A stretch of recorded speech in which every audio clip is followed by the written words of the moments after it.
Hello, this is Module 2 for Women's Studies. I first want to talk about the quote I learned from Chapter 3. It said, feminist position in the family devalue its importance have been easily co-opted to serve the interests of the state. People are concerned that families are broken down, that position dimensions of a family life are overshadowed by the aggression, humiliation, abuse, and violence that character idea the interests of family members. And that today's society, the importance of a home is slightly devalued and not taken as seriously as an important part of someone's life. Because if someone is grown into a household with only one parent, they have a lot more stress and duties they have to deal with because they don't have two people to learn from. I also learned in my barbershop because of this that back in the day when there was slavery, they would take the child away from its father and not let it see its father and only be with its mother because it wouldn't be able to have a male role model. And the slave master believed that if a slave didn't have a male role model, they'd be less likely to ever try to defend itself and not have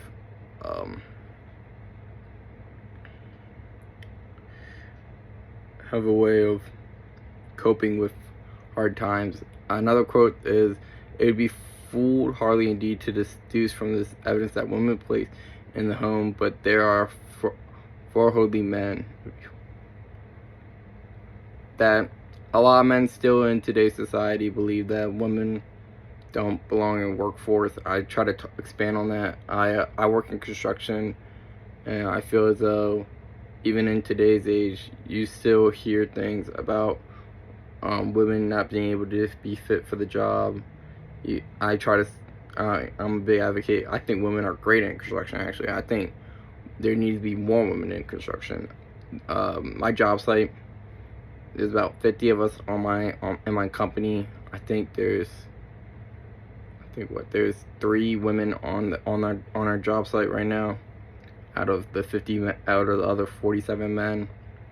That many times they're overshadowed at work and feel as though they aren't paid fair as much as men. And I think it's a systemic issue of not being able to be treated as equals, and it needs to be solved. And this chapter taught me a lot about women's suffrage and the ignorance most men face towards it.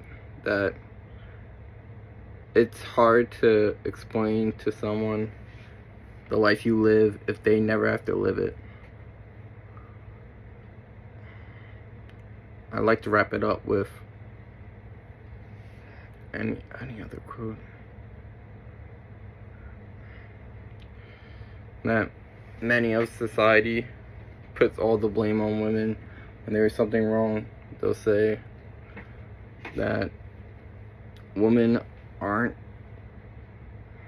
doing their half, but in all honesty, I think women are doing more than just their half, and they're dealing with men that are less mature nowadays than they were 30 years ago. And I believe a strong root of that is that men have started growing up without a father figure in their home, and so they became more emotional, and it doesn't allow for the two people to coexist and always bumping head at each other and not taking their time to understand. It's like hurt people.